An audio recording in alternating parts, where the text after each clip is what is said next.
বান্দার ঘরের দোয়ারের সামনে রহমানের পক্ষ থেকে রহমতের ফেরেশতা রহমত নিয়ে আসে প্রত্যেকটা মানুষের ঘরের দরজায়।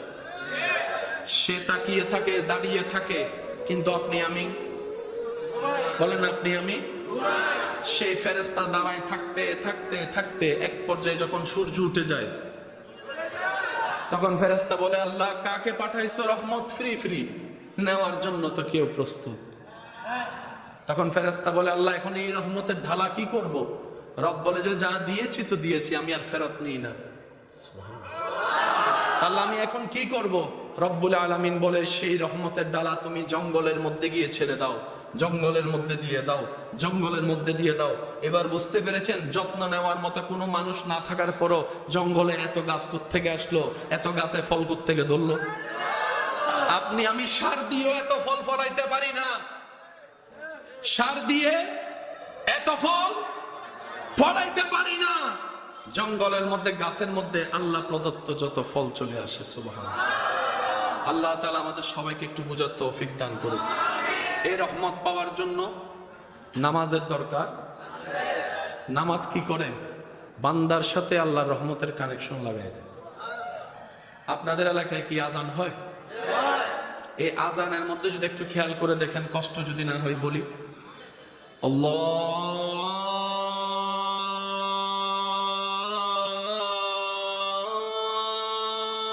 আল্লাহু আকবার, আল্লাহু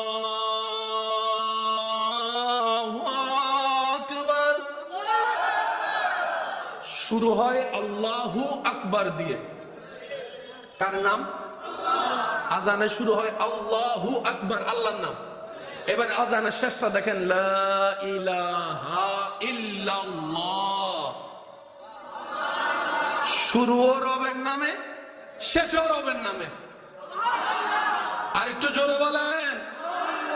আজকে যাওয়ার পরে এই আজানকে একটু নোট করবেন, পারলে একটু লিখবেন। আপনি দেখবেন এই আজানের ভিতরে মোট 50টা শব্দ আছে। বলেন বলেন। আল্লাহু আকবার, আল্লাহু আকবার, এভাবে গুনলে 50টা শব্দ পাবেন। আল্লাহ 50টা শব্দ দিয়ে তুমি আজান তৈরি করলা কেন? রব বলে যে এটাই তো সেই নামাজের আজান, পড়বা তুমি 5, আমলে লিখা হবে 50। এবার আপনারা বলেন, নামাজ ডেলি কয় ওয়াক্ত? এই 5 ওয়াক্ত নামাজের ভিতর ফরজ নামাজ আছে না নাই? ফজরের ফরজ নামাজ কয় রাকাত? যোহরেরটা কয় রাকাত? 4-2 বলেন, 4-2। আসরের কয় রাকাত? 6-4। মাগরিবের কয় রাকাত? 10-3, 13। আর এশারের কয় রাকাত? 13-4, 13-4। আজানের মধ্যে আল্লাহ 29 কিংবা 30টা আরবি হরফের ভিতর মাত্র 17 হরফ দিয়ে আজান সাজাই দিয়েছেন। এই আজানের মধ্যে অনেক নিয়ামত আছে। কোথাও বাচ্চা ডুবে গেছে, কেউ খুঁজেই পাচ্ছে না, পুকুরে। চতুর্দিক থেকে আজান দেওয়া শুরু করেন, আমি শুনি নাই, আমি শুনি নাই, আমি শুনি না। কোন একটা নতুন ঘর উদ্বোধন করছেন, জোরে বলেন। কোথাও আগুন লেগেছে, এই আজান শুধু নামাজের কাজ করে না। আরেকটু জোরে বলেন না।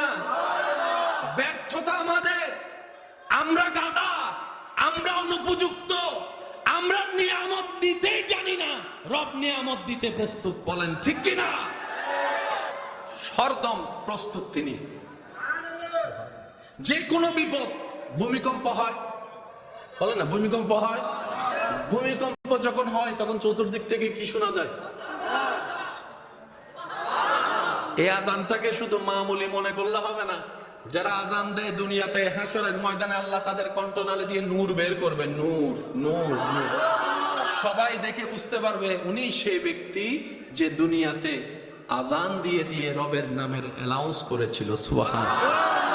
ছোট্ট ছোট্ট পিঁপড়াকে কে খাওয়ায়? গাছের ঢালে পাখি বসায়, সেই পাখিকে কে খাওয়ায়?